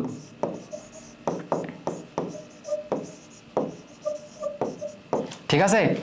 তারপরে দেখবা কে বেরিয়াম, BA, কাঁচা আপেল বা আপেল গ্রিন, কাঁচা আপেল। মনে রাখবা তোমার সামনে একটা বাটি আছে, বাটিতে একটা কাঁচা আপেল রাখা আছে, তাহলে কাঁচা আপেল বাটিতে, বাটিতে কি BA, বেরিয়াম আর কাঁচা আপেল, তাহলে বেরিয়াম কাঁচা আপেল একটা, মানে বাটিতে একটা কাঁচা আপেল আছে, এজন্য বেরিয়াম কাঁচা আপেলের মতো। সোডিয়ামের আগে দন্তের স আছে, এজন্য সোনালী হলুদ। পটাশিয়াম হলো বেগুনি, হ্যাঁ, বা লালচে বেগুনি, এরকম কিছু একটা দেওয়া আছে দেখবা। স্ট্রনশিয়াম হলো টকটকে লাল, ক্যালসিয়াম ইটের মতো লাল। তাহলে এই কয়েকটা আছে, আরো দেখবা এগুলা আছে। এখন এটার মধ্যে এই ক্যালসিয়াম যে টকটকে লাল, এইটা তুমি যদি চশমা পরো, ওখানে দেখবা একটা গগলস আছে, ঠিক আছে, কোবাল্ট গ্লাস, ঠিক আছে। তাহলে ওইটা যদি পড়ো, তাহলে ওইটা পড়ার পর তুমি দেখবা যে এটা সবুজ পাইতেছো হালকা, ঠিক আছে। তাহলে তোমারে বলবে যে ক্যালসিয়াম খালি চোখে দেখতেছো না তুমি কোবাল্ট গ্লাস ইউজ করছো। তুমি যদি কোবাল্ট গ্লাস ইউজ করো তখন তুমি ক্যালসিয়ামে সবুজ দেখবা, ইটের মতো টকটকে দেখবা না, ঠিক আছে। তো এই যে গগলসটা ইউজ করি আমরা, ওইটা কেন ব্যবহার করা হয়, এটা তোমাদের মেডিকেল পরীক্ষায় আসছিল। ওই গগলসটা মেনলি যে সোডিয়াম যে আছে, সোডিয়াম থেকে আমরা জানি সোনালী হলুদ বর্ণ সোডিয়াম বিকিরণ করে, তাহলে সোডিয়ামের সোনালী যে হলুদ বর্ণটা আছে সেটা ওই গগলসটা শোষণ করে। এখন সাপোজ তোমার আমি একটা ক্যালসিয়ামের লবণ দিলাম, ওইটার মধ্যে অল্প পরিমাণে সোডিয়ামেরও লবণ আছে, ঠিক আছে, ভেজাল হিসেবে সোডিয়ামের লবণ আছে। ফলে তুমি ওই সোডিয়াম মিশ্রিত ক্যালসিয়াম লবণটা যখন কি করবা, তাপ দিবা, তখন ওখানে সোডিয়ামের বর্ণ পাবা, আবার ক্যালসিয়ামের বর্ণ পাবা। তো দুইটা বর্ণ তো নিজের মধ্যে মিক্স হয়ে তুমি তার বুঝতে পারবে না। এই জন্য তুমি যখন গ্লাস পরবা তখন সে কি করবে, সোডিয়ামের বর্ণটা সে শোষণ করে নেবে, মানে তুমি আর দেখতে পাবা না। তাহলে তুমি শুধু ক্যালসিয়ামের বর্ণ দেখতে পাবা, ফলে তুমি বুঝবা যে আসলে এখানে ক্যালসিয়াম আছে, ঠিক আছে। তো এই জন্য ভেজালযুক্ত যে জিনিসগুলো আছে, মেইনলি সোডিয়ামের যে সোনালী হলুদ, সেটা কিন্তু এই গগলসটা শোষণ করে। আরেকটা MCQ আসে যে কোন মৌল দুইটা শিক্ষা পরীক্ষায় কোনো বর্ণ দেয় না, মনে রাখবা বেরিয়াম, বেরিলিয়াম আর ম্যাগনেসিয়াম, ঠিক আছে, বর্ণ দেয় না, দেয় না। তাহলে বর্ণ দেয় না কে, বেরিলিয়াম, BE, গ্রুপ 2 বেরিলিয়াম, ঠিক আছে, পারমাণবিক ভর 4, পারমাণবিক সংখ্যা 4। তাহলে বেরিলিয়াম আর ম্যাগনেসিয়াম বর্ণ দেয় না, ঠিক আছে, কারণ তাদের আয়নীকরণ শক্তি বেশি, ফলে তাদের লাস্টের ইলেকট্রনটা আমরা সরাইতে গেলে অনেক শক্তি দেওয়া লাগে, এত শক্তি আমরা বুনসেন বানান থেকে পাই না। এগুলা এখানে আলোচনা করার সময় নেই, তো আশা করি ওটা হয়ে গেছে। এবার দেখো কোন বর্ণের আলোক রশ্মির ফোটনের শক্তি সব থেকে বেশি। তাহলে ফোটনের শক্তির সূত্র কি, ইকুয়াল এইচ নিউ বা HC বাই ল্যামডা বা HC নিউ বার। এই নিউ বার মানে কি 1 বাই ল্যামডা, ঠিক আছে, এটার বলে তরঙ্গ সংখ্যা, তরঙ্গ সংখ্যা প্রতি সেন্টিমিটারে কতটা তরঙ্গ দিবে। তাহলে 1 বাই ল্যামডা করলে আমরা মিউ বার পারি, এই 1 বাই ল্যামডার ওটা আমি মিউ বার করছি। তাহলে বলছে ফোটনের শক্তি সব থেকে বেশি, তোমার এখানে বর্ণ দিচ্ছে, তাই না। তো আমরা তো জানি বেনিয়া সহকলা, বেনিয়া সহকলা, ঠিক আছে, বেনিয়া সহকলা আমরা জানি এই লাস্টে লাল দৈর্ঘ্যের তরঙ্গ দৈর্ঘ্য সব থেকে বেশি, তাই না, লাল বর্ণের তরঙ্গ দৈর্ঘ্য সব থেকে বেশি। এই জন্য আমরা রেল লাইনে যে কোনো যদি যান্ত্রিক ত্রুটি হয়, তাহলে রেল লাইনের সামনে দেখবো লাল রঙেরই দেখে, কারণ ওর তরঙ্গ দৈর্ঘ্য অনেক বেশি, মানে এই বর্ণটা অনেক দূরত্ব অতিক্রম করতে পারে, এই জন্য আমরা দূর থেকে তারে দেখি, হাইলাইট হয়। তাহলে লাস্টের দিকে যেহেতু আমার ল্যামডা বেশি, আর এখানে আমরা দেখছি ল্যামডা যদি বেশি হয় শক্তি কম হয় ফোটনের, তাই না। তাহলে ল্যামডা একমাত্র শক্তির ব্যস্তানুপাতিক, তাছাড়া কম্পাঙ্ক শক্তির সমানুপাতিক, তরঙ্গ সংখ্যাও শক্তির সমানুপাতিক, একমাত্র তরঙ্গ দৈর্ঘ্য এটা হলো ব্যস্তানুপাতিক, মনে রাখবা, তরঙ্গ দৈর্ঘ্য বাদে বাকি ম্যাক্সিমামই সমানুপাতিক। তাহলে তরঙ্গ দৈর্ঘ্য যার বেশি তার শক্তি কম, আর তরঙ্গ দৈর্ঘ্য যার কম তার শক্তি বেশি। তোমার বলছে আলোর শক্তি সর্বাধিক, শক্তি সব থেকে বেশি, তার মানে কি তরঙ্গ দৈর্ঘ্য সব থেকে কম, তার মানে এই পাশে যারা আছে তাদের মধ্যেই কোনো অ্যান্সার হবে, কারণ এর হলো সব ল্যামডা সব থেকে কম মিনিমাম, এরপরে এরটা আরেকটু বেশি এরকম। তাহলে সর্বাধিক বামে আমরা যারা পাবো সেই হবে অ্যান্সার। তাহলে ল্যামডা মিনিমাম কার, এখানে দেখো ভায়োলেট, ভায়োলেট মানে কি বেগুনি, তাহলে এই যে বেনিয়া প্রথমেই আছে, তার মানে তার তরঙ্গ দৈর্ঘ্য সব থেকে কম, তাহলে এই তরঙ্গ দৈর্ঘ্য যেহেতু সব থেকে কম, ফলে এর শক্তি সব থেকে বেশি, অ্যান্সার হবে এইটা।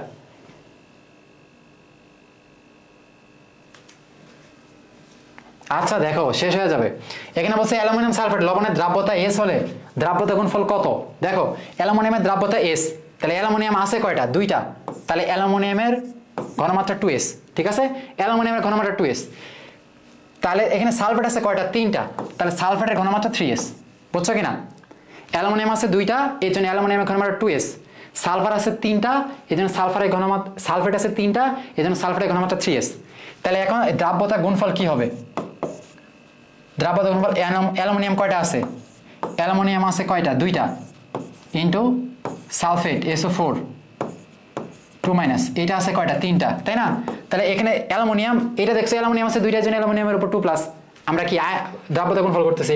আর সালফেট আছে কয়টা, তিনটা, তাহলে সালফেটের উপরে 3, ঠিক আছে। তো অ্যালুমিনিয়াম যেহেতু কত 2, তাহলে 2s এর উপর 2 ইন্টু সালফেট কত 3, তাহলে 3s এর উপর 3, তাহলে এইটা কত হয়ে যাবে দেখো 108s5।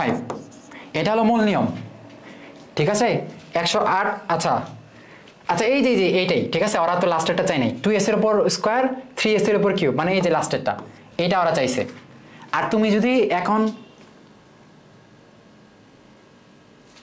যদি এখন এমসিকিউ আসো, আরো শর্টকাটে আসো, তাহলে দেখবা এখানে 2 আছে, তুমি দুইটা ভাগে ভাগ করে নেবা। এখানে অ্যালুমিনিয়াম আর সালফেট, অ্যালুমিনিয়াম লাস্টে 2 আছে, তাহলে 2 এর উপর 2, সালফেটের লাস্টে 3 আছে, তাহলে 3 এর উপরে 3, তারপর এস এর উপরে 2 প্লাস 3 মানে 5, তাহলে 4 ইন্টু 27 মানে 108s5। এটা হলো আরো শর্টকাট, কিন্তু ওরা তো ওইটা চাই নাই, এরা এই আগের স্টেপটা চাইছে, এই জন্য তুমি এটা দিছি, ঠিক আছে 108s5 এটা দিয়ে আসে। তাহলে যদি তোমারে এই 108s5 না 27s4 s স্কোয়ার এগুলা এইভাবে যদি চাই, তাহলে তুমি কি করবা, এই অ্যালুমিনিয়ামের পাশে আছে 2 মানে 2 এর উপর 2, তেমনি সালফেটের পাশে আছে 3 মানে 3 এর উপরে 3, আর এস এর উপরে এই 2 আর 3 যোগ করে 5, এটা গুণ করে 108s5 পাবা। এটা হলো শর্টকাট। বাট তুমি যদি একটু বড় করে করতে চাও, তাহলে এই যে অ্যালুমিনিয়াম নরমালি দ্রাব্যতা গুণফল সমান অ্যালুমিনিয়াম আয়নের উপর স্কয়ার, যেহেতু দুইটা আছে, সালফেট আয়নের উপর কিউব, ঠিক আছে। দেন এখানে যেহেতু এটার দ্রাব্যতা s, তাহলে একটা অ্যালুমিনিয়ামের দ্রাব্যতা হবে 2s, কারণ অ্যালুমিনিয়াম আছে দুইটা, আর একটা সালফেটের ঘনমাত্রা হবে 3s, ঠিক আছে। অ্যালুমিনিয়ামের ঘনমাত্রা 2s, সালফেটের ঘনমাত্রা 3s, এই 2sটা আর 3sটা এখানে বসাই দিবা। তাহলে এটা আশা করি হয়ে গেছে। এবার দেখো এই যে সিলভার ক্রোমাইট দ্রবণের দ্রাব্যতা s হলে দ্রাব্যতা গুণফল কত। এটা অনেকে বলতে পারো ভাই এটার পাশে 4 আছে, দেখো এই যে শর্টকাটটা আমি এখন করি, আমি বলছি যৌগটাকে 2 ভাগে ভাগ করবা, মানে এই যে সিলভার একটা, এই ক্রোমাইট একটা, সিলভারের পাশে আছে 2, ঠিক আছে, তার মানে 2 এর উপর 2, ঠিক আছে। আর এই যে এইটা এর পাশে আছে কত, এর পাশে আছে টোটাল 1, ক্রোমাইট এই টোটালটার পাশে আছে কিন্তু 1, তাহলে 1 এর উপরে 1 ইন্টু এস এর উপরে এই 2 প্লাস 1 মানে 3, তার মানে কি 4s কিউব। অনেকে বলতে পারো ভাই এটার পাশে তো 4 আছে, না 4 আছে অক্সিজেনের পাশে, বাট ক্রোমিয়াম আর অক্সিজেন দুইটা মিলায় কিন্তু 4 নেই, দুইটা মিলায় দুইটার পাশে 1ই আছে, ঠিক আছে। এই জন্য এটা তো তোমার দিতে পারে যে এরকম ক্যালসিয়াম সালফেট এর দ্রাব্যতা গুণফল বের করবো। তুমি বলতে পারো ভাই এটার পাশে তো 1 আছে, তাহলে 1 এর উপরে 1 ইন্টু এটার পাশে তো 4 আছে, তাহলে 4 এর উপরে 4 ইন্টু এস এর উপরে 4 প্লাস 1, না এটা হবে না। তোমার বলছে 2 ভাগে ভাগ করবা, যেমন ক্যালসিয়াম 1 ভাগ, সালফেট 1 ভাগ, সালফেট SO4ই থাকে, তাহলে সালফেট ওই রিয়াল যেটা ওইটাই আছে, ওর পাশে আছে কিন্তু মনে মনে 1 আছে, ঠিক আছে। তাহলে এরও পাশে 1 আছে, তাহলে 1 এর উপরে 1 ইন্টু 1 এর উপরে 1 ইন্টু এস এর উপরে 1 প্লাস 1 মানে 2 মানে s স্কোয়ার, ঠিক আছে। তেমনি তোমার যদি দেয় কি যে এই যে বেরিয়াম সালফেট, বেরিয়াম নাইট্রেট, এই দেখো বেরিয়াম নাইট্রেট, বেরিয়ামের 2 যাবে এখানে, এইটা যদি বলো তখন কি এই যে 1 এর উপরে 1, 2 এর উপরে 2, এস এর উপরে 2 প্লাস 1 মানে 3 মানে 4s কিউব, এমনি করে, বুঝছো কিনা। তার মানে 2 ভাগে ভাগ করে তোমরা করবা, আশা করি এটা বুঝছো। তারপরে আসো, তাড়াতাড়ি যাইতে হবে। আচ্ছা এবার আয়ন শনাক্তকরণ একটু হালকা বলতেছি, দেখো এই যে পটাশিয়াম ফেরোসায়ানাইড এটা বলে, এই পটাশিয়াম ফেরোসায়ানাইডে তোমার অনেক টাইমে বলে এখানে ফেরাসের জারণ সংখ্যা কত, তাহলে এখানে জারণ সংখ্যাটা কিভাবে বের করবে আমি একটু বলি। দেখো এই যে সায়ানাইড এর জারণ সংখ্যা -1, ঠিক আছে, তাহলে 6টা সায়ানাইড আছে, এই 6টার জারণ সংখ্যা -6, বুঝছো, 6টার হলো -6, আর 4টা পটাশিয়াম আছে, 4টা পটাশিয়ামের একটা পটাশিয়ামের +1, তাহলে 4টার হলো +4, তাহলে 4 আর -6 দুইটা যোগ করে হয় -2, তাহলে এখানে ফেরাস অবশ্যই এটা অবশ্যই 2 প্লাস হবে, কারণ টোটাল একটা যোগের হয় 0, ঠিক আছে। তাহলে তোমার যেটা বের করতে বলবে ওইটা বাদে তুমি বাকি যারা আছে তাদের বের করে যোগ করবা। যেটা পাবা তার অপোজিট চিহ্ন বিশিষ্ট মানটা হবে এর, বুঝছো? তাহলে এর পাশের দুইটা যেহেতু আমি যোগ করে কত পাইলাম, -2 পাইলাম, তাহলে এখানে এর অবশ্যই +2, এই জন্য এটা হলো পটাশিয়াম ফেরোসায়ানাইড। ফেরিসায়ানাইড যদি বলতো তাহলে K3FeCN6, তোমার এখানে বলতে পারতো এখানে ফেরাসের আয়রনের জারণ সংখ্যা কত, তাহলে যেহেতু এখানে 6 আছে তার মানে এটা হলো -6, আর এখানে যেহেতু পটাশিয়াম 3টা আছে তাহলে +3, তাহলে +3 আর -6 মানে কি -3, তাহলে এটা অবশ্যই +3, ঠিক আছে? তাহলে এগুলো জারণ সংখ্যা বের করার নর্মাল নিয়ম। তাহলে এখানে আরো জটিল যৌগ অনেকগুলো আছে, তোমার পানিও এখানে থাকতে পারে, ঠিক আছে? এখানে লিগ্যান্ড হিসেবে পানি থাকতে পারে, তাহলে পানির জারণ সংখ্যা কিন্তু কি 0, টোটালটা জারণ সংখ্যা 0, কারণ পানি নিজেই একটা যৌগ, তাহলে এখানে তুমি 0 ধরতা, এখানে যেমন আর -1 ধরলাম, এখানে আর 0 হইতো। আবার এটা না থাকে তোমার NH3ও থাকতে পারতো, NH3 হলে তারও 0, সেও এখানে 0 থাকতো, তো তোমার যেটা থাকবে ওইটা। তাহলে এই পটাশিয়াম ফেরোসায়ানাইড দিয়ে আসলে কে কে পরীক্ষা করা যায়? এই পটাশিয়াম ফেরোসায়ানাইড কার কার বর্ণ দেয়? এই পটাশিয়াম ফেরোসায়ানাইড দেখবে যে কপার 2+, এই বর্ণ দিবে, Fe2+ দিবে, Fe3+ দিবে, জিঙ্ক 2+ দিবে।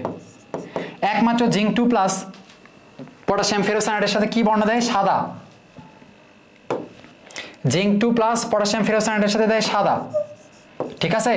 বাকি সবাই অন্য বর্ণ দেয়। শোনো, জিঙ্ক একটা অবস্থান্তর মৌল না, এ কি অবস্থান্তর? অবস্থান্তর না, কিন্তু এই জন্য এই মনে করো বর্ণ দেয় না, ঠিক আছে? মনে একটা বর্ণ দেয় না, অবস্থান্তর মৌল কিন্তু বর্ণ দেয়, যেহেতু জিঙ্ক একটা অবস্থান্তর না এই জন্য বর্ণ দেয় না, বাট এরা কিন্তু অবস্থান্তর। তাহলে একমাত্র জিঙ্কই পটাশিয়াম ফেরোসায়ানাইডের সাথে সাদা দেয়, বাকি আয়রন 2+, 3+, এই 2+ দেয় হালকা নীল, এটা মনে রাখবা, হালকা নীল। আর 3+ ফেরিক দেয় গাঢ় নীল, ঠিক আছে? গাঢ় নীল। তাহলে পটাশিয়াম ফেরোসায়ানাইড ফেরাসের সাথে দেয় হালকা নীল, ফেরিকের সাথে দেয় গাঢ় নীল, বুঝছো? আর কপার 2+ এটার সাথে দেখতে হয়তো লালচে বাদামি দেওয়া আছে, ঠিক আছে? তো পটাশিয়াম ফেরোসায়ানাইড দিয়ে এগুলা দিল। তাহলে এই যেহেতু এখানে বলছে যে N+ পটাশিয়াম ফেরোসায়ানাইডের সাথে সাদা দেয়, তাহলে একমাত্র জিঙ্কের সাথে দেয়, তাহলে এটা হলো জিঙ্ক, ঠিক আছে? এখন আরো কিছু তোমারে বলতে পারে যে অ্যামোনিয়া আয়ন NH4+, এই কার সাথে দেয়? এই হলো নেসলার বিকারক, এটা খুব আসে। নেসলার বিকারক দিয়ে কারে শনাক্তকরণ করবা, ঠিক আছে? এন্ড নেসলার বিকারক এটা তোমাদের ঢাবি 23-24 আসছে। এখন নেসলার বিকারকের ওরা সংকেতটা দিচ্ছে, ওরা অনেক চালাক। নেসলার বিকারক মানে যে কোনো একটা ক্ষার থাকবে, সোডিয়াম হাইড্রোক্সাইডে থাকতে পারে, পটাশিয়াম হাইড্রোক্সাইডে থাকতে পারে, এইটার সাথে কি থাকবে? K3HgI4, ঠিক আছে? তাহলে এই দুইটা যৌগ মানে নেসলার বিকারক, বুঝছো? তাহলে এইটা দিয়ে অ্যামোনিয়াম আয়ন শনাক্তকরণ করা হয়। তারপর তোমরা সোডিয়াম প্লাস দিতে পারে, সোডিয়াম প্লাস শনাক্তকরণ করবা কি?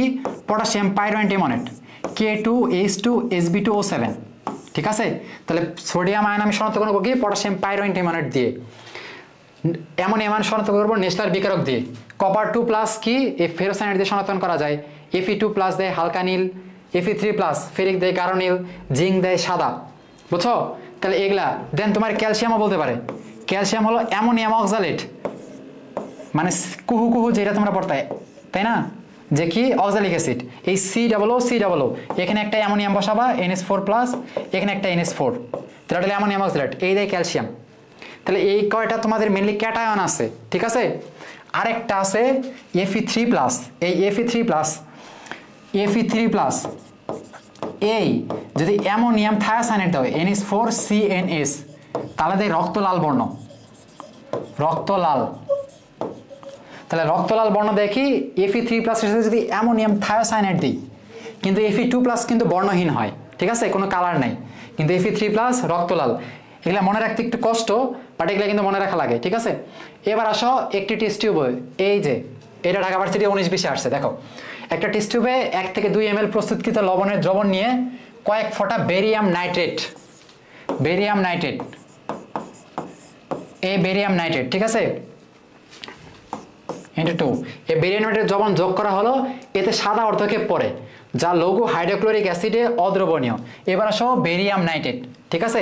এটা কিন্তু অবশ্যই তোমার অ্যানায়ন যেগুলো আছে, আমি এতক্ষণ তোমাদের দেখলাম ক্যাটায়ন, এগুলো সবগুলোই কিন্তু cation plus ion, but anion আছে তোমাদের বইয়ে 3টা। একটা আছে কি? অ্যানায়ন আছে কয়টা? 3টা। একটা আছে ক্লোরাইড, একটা আছে সালফেট, একটা আছে কার্বনেট, ঠিক আছে? মনে রাখবা এই ক্লোরাইড আয়ন শনাক্ত করা হয় সিলভার ক্লোরাইড দিয়ে। তাহলে সিলভার ক্লোরাইড দিয়ে আমি কি ক্লোরাইড আয়ন শনাক্তকরণ করি, ঠিক আছে? সিলভার ক্লোরাইড দিয়ে ক্লোরাইড শনাক্ত করি, কিন্তু সালফেট আর কার্বনেট এই দুইটা শনাক্তকরণ করি আমি বেরিয়াম নাইট্রেট দিয়ে। ঠিক আছে, এই দুইটাই বেরিয়াম নাইট্রেট দিয়ে বিক্রিয়া করে সাদা অর্ধকে ফেলে। ঠিক আছে, ফলে তোমার সামনে যদি একটা দ্রবণ থাকে, তুমি যদি সেখানে বেরিয়াম নাইট্রেট দাও, দিয়ে তুমি যদি সাদা পাও, তার মানে হয় সেখানে সালফেট আছে, নয় কার্বনেট। কি বললাম? যদি বেরিয়াম নাইট্রেট আমি দেই, হয় আমি যদি সাদা পাই তাহলে আমি ধরবো সালফেট কার্বনেট, কারণ সালফেট আর কার্বনেট দুইটাই সাদা অর্ধক্ষেপ দেয়। বুঝছো? সালফেট আর কার্বনেট কি করে? দুইটাই বেরিয়াম নাইট্রেটের সাথে সাদা অর্ধক্ষেপ দেয়। তাহলে আমি আসলে বুঝবো কোনটা, যে আসলে সালফেট আছে না কার্বনেট আছে। এই সাদা অর্ধক্ষেপে আমি কি করবো, একটু HCl মেরে দেবো। ঠিক আছে, একটু HCl যুক্ত করব। যদি বিক্রিয়া যদি হয় তাহলে সেটা হলো কার্বনেট। ঠিক আছে, আর যদি বিক্রিয়া না হয় তাহলে হবে সালফেট। ঠিক আছে, তাহলে কি করলাম, বেরিয়াম নাইট্রেট দিলাম, সাদা অর্ধক্ষেপ পড়লো, তাহলে হইতে পারে কার্বনেট, না হলে সালফেট। দেন কার্বনেট না সালফেট সেটা আমি শিওর হওয়ার জন্য আমি আবার HCl দিলাম। যদি আমি দেখি বিক্রিয়া হইতেছে, বিক্রিয়া হবে, এটা কেমনে বুঝবো? দেখবো যে বুদবুদ উৎপন্ন হবে, কার্বন ডাইঅক্সাইডের বুদবুদ। তাহলে কার্বন ডাইঅক্সাইডের বুদবুদ উৎপন্ন হইতেছে, তার মানে বিক্রিয়া হইতেছে। আর কার্বন ডাইঅক্সাইড কার মধ্যে পাবা, কার্বনেট না কার্বনেট? অবশ্যই কার্বনেট, কারণ কার্বনেটে কার্বন আছে। তাহলে কার্বন ডাইঅক্সাইডের বুদবুদ উৎপন্ন হইতেছে মানে কি, বিক্রিয়া হইতেছে, মানে কার্বনেট আছে। আর যদি আমি দেখি কোনো বিক্রিয়া হইতেছেই না, মানে কি কার্বন ডাইঅক্সাইড উৎপন্নই হইতেছে না, তার মানে আমি ধরে নেব সালফেট। তাহলে এখানে বলছে HCl যোগ করার পর অদ্রবণীয় হয়, মানে বিক্রিয়া করে না, তাই না? কোনো বিক্রিয়া করে না, অদ্রবণীয় থাকে, তার মানে এটা অবশ্যই কি হবে, এটা অবশ্যই যদি অদ্রবণীয় হইতেছে তার মানে অবশ্যই সালফেট। ঠিক আছে, অদ্রবণীয় হইলে অবশ্যই সালফেট। তাহলে এটা কি হবে, সালফেট, বেরিয়াম সালফেট। বুঝছো? অবশ্যই সালফেট লবণ। যদি দ্রবণীয় হইতো, মানে দ্রবণীয় হয়েছে মানে বিক্রিয়া করছে, মানে কার্বন ডাইঅক্সাইড উৎপন্ন হবে, তখন হয়তো কার্বনেট। যেহেতু অদ্রবণীয় তাহলে সেটা হবে সালফেট। আশা করি বুঝছো। এবার আসো, কোনটি ফুলের নির্যাস হতে সুগন্ধি সংরক্ষণ করা হয়? এটা হবে বাষ্পপাতন। শোনো আরেকটা কথা, এখানে আংশিক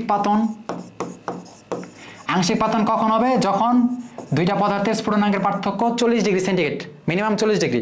একটার 70 ডিগ্রি আর একটার 100 ডিগ্রি। তোমার বলতে পারে দুইটা আলাদা করবো কেমনে? 70 আর 100 পার্থক্য কত? 30। তাহলে 30 পার্থক্য মানে কি 40-এর কম। তাহলে 40-এর কম হলে আংশিক পাতন, আর 40-এর বেশি হলে নর্মাল পাতন। ঠিক আছে, তাহলে এই যে আংশিক পাতন, তারপর কি এই যে বাষ্প পাতন, তারপর কি ঊর্ধ্বপাতন। ঠিক আছে, তাহলে এই জিনিসগুলোর প্রয়োগ তোমার দেখতে হবে কোন ক্ষেত্রে প্রয়োগ। আংশিক পাতন দেখবা যে কি আছে, এই যে রেকটিফাইড স্পিড তৈরি করা হয়, পেট্রোল ডিজেল তৈরি করা হয়। তাহলে এই প্রয়োগগুলো দেখবা 2 লাইন করে আছে, ওই 2 লাইন করে আমি তোমাদের পড়তে বলবো। ঠিক আছে, তাহলে লাস্টে কয়েকটা যেটা আছে। এবার দেখো কোন প্রক্রিয়ায় এইটা থেকে, আচ্ছা এই থোরিয়াম থেকে এইটা তৈরি হয়, কোন প্রক্রিয়ায়? এই যে আলফা বিটা গামা। এবার আসো আলফা বের হওয়া মানে কি, ভর কমবে কত? ভর কমে 4, তাই না? আর পারমাণবিক সংখ্যা কমে কত? পারমাণবিক সংখ্যা 2 কমবে, কারণ আলফা কণা মানে কি, হিলিয়াম নিউক্লিয়াস 2 আর 4, তাই না? 2টা প্রোটন আর 4টা হলো ভর। এই হিলিয়াম 2+, এটাই তো আলফা, তাই না? হিলিয়াম থেকে 2টা ইলেকট্রন সরাই দিলা, তার মানে শুধু 2টা প্রোটন থাকলো আর 2টা নিউট্রন থাকলো। 2টা প্রোটন আর নিউট্রন মানে কি, ভর 4 আর নিচে 2টা প্রোটন। তাহলে আলফা কণাতে শুধু 2টা প্রোটন থাকে আর 2টা নিউট্রন থাকে, তার মানে ভর হলো 4, পারমাণবিক সংখ্যা হলো 2। তাহলে আলফা বের হওয়া মানে কি, এই 4 ভর বের হবে, 2 পারমাণবিক সংখ্যা বের হবে। আর বিটা বের হওয়া মানে কি, পারমাণবিক সংখ্যা 2 বাড়ে, 1 বাড়ে। ঠিক আছে, কেন বাড়ে এগুলো আমরা অন্য বলছিলাম। পারমাণবিক সংখ্যা 1 বাড়ে, একাডেমিক ক্লাসে এগুলো কিন্তু আমরা আলোচনা করছি আসলে 1 বাড়ে কিভাবে। ঠিক আছে, আরেকটা কথা মনে রাখবা, বিটা কণা মানে কিন্তু ইলেকট্রন। বিটা কণা মানে ইলেকট্রন, ক্যাথোড রশ্মি মানে ইলেকট্রন, কারণ যে থমসন ক্যাথোড রশ্মির মাধ্যমে ইলেকট্রন আবিষ্কার করছে। তাহলে বিটা মানে ইলেকট্রন, আর গামা বের হলে কোনো পরিবর্তন হয় না। তাহলে আলফা বের হওয়া মানে ভর 4 কমবে, পারমাণবিক সংখ্যা 2 কমবে। বিটা মানে পারমাণবিক সংখ্যা 1 বাড়বে, আর গামা মানে কিছুই চেঞ্জ হবে না। তাহলে এখানে আগে উপরে তাকাও, 234, যেহেতু শুধুমাত্র আলফা কণায় ভর চেঞ্জ করে, তোমার প্রথম কাজ হলো আগে ভর দেখবা, ভর চেঞ্জ হয়েছে কিনা। ঠিক আছে, ভর যদি চেঞ্জ হয় তাহলে আলফা গ্যারান্টি বের হয়েছে, কারণ বিটা আর গামা ভর চেঞ্জ করতে পারে না। ঠিক আছে, যেহেতু ভর চেঞ্জ হয় নাই তাহলে এখানে আলফা বের হয় নাই। ঠিক আছে, দেন পারমাণবিক সংখ্যা দেখো, এখানে 90, এখানে আছে 91, মানে পারমাণবিক সংখ্যা 1 বাড়ছে, তার মানে অবশ্যই সেখানে কি বিটা কণা বের হয়েছে, তাহলে বিটা ইমিশন। ঠিক আছে, এবার আসো এই রিডবার্গ ধ্রুবক এটা হলে হাইড্রোজেন পরমাণুর বর্ণালীর ক্ষেত্রে বামার সিরিজের সর্বনিম্ন কত তরঙ্গ সংখ্যা। তরঙ্গ সংখ্যা মানে কি এই মিউ বার মানে 1/λ। তো 1/λ সূত্র কি পড়ছো 1/λ সমান কি RH 1/n1 square 1 - n2 square. ঠিক আছে এটা পড়ছো। এখন বামার সিরিজ বলছে বামার সিরিজ মানে কি n1 এর মান কত 2। যে সিরিজ বলবে ইলেকট্রন যায় সেখানে মানে n1 এর মান হলো সেইটা লাইম্যান বামার মানে 2। যদি ইলেকট্রন প্যাসচেন যদি বলে প্যাসচেন সিরিজের ক্ষেত্রে তাহলে n1 এর মান 3। ঠিক আছে যেই সিরিজ বলবে n1 এর মান ওইটা বাট n2 এর মান এখানে দেওয়া নাই এটা তোমার জানা লাগবে। এখন একটা সিঙ্গেল জিনিস জানো এখানে বলছে তরঙ্গ সংখ্যা সর্বনিম্ন তরঙ্গ সংখ্যা সর্বনিম্ন এই যে তরঙ্গ সংখ্যা সর্বনিম্ন।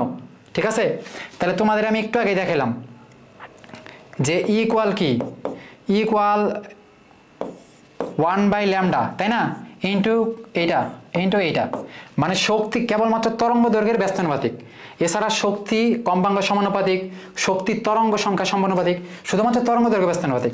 ফলে তরঙ্গ সংখ্যা বেশি মানে কি শক্তিও বেশি তাই না কম্পাঙ্ক বেশি মানে শক্তি বেশি। তাহলে যেহেতু কি বলছে সর্বনিম্ন তরঙ্গ সংখ্যা তার মানে সর্বনিম্ন শক্তি। ঠিক আছে তার মানে শক্তি সর্বনিম্ন।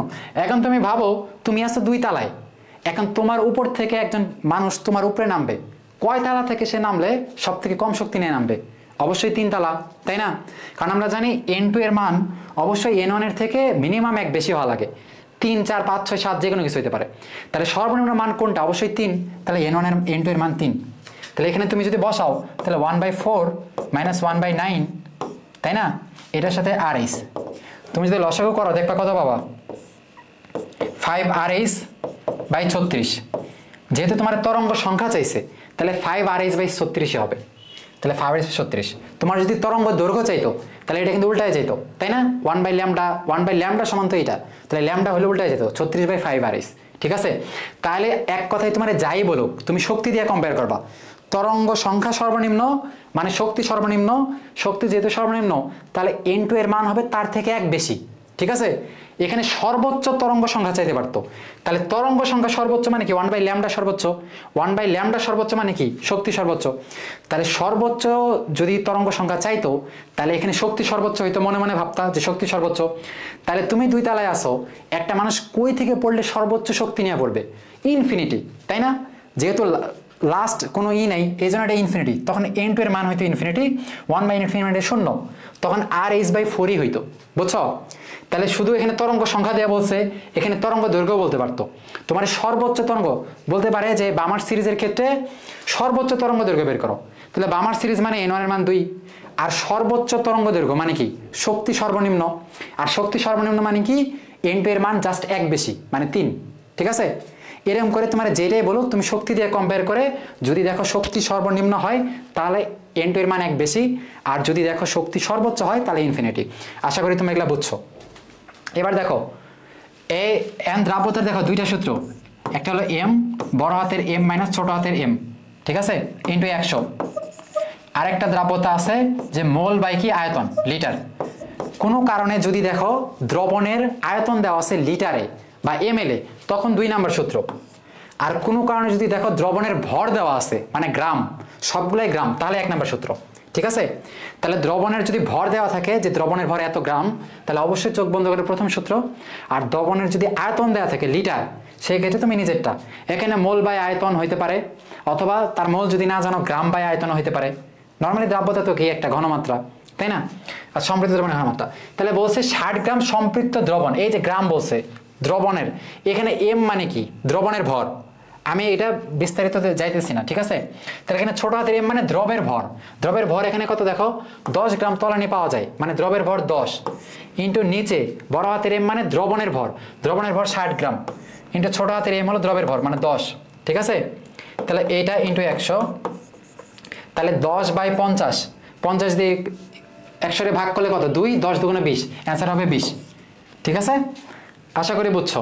এবার আসো হাইড্রোজেন অ্যাটমের চতুর্থ কক্ষপথের ব্যাসার্ধ কত। যে কোনো কক্ষপথের ব্যাসার্ধ প্রথম কক্ষপথের ব্যাসার্ধ ইন্টু n²।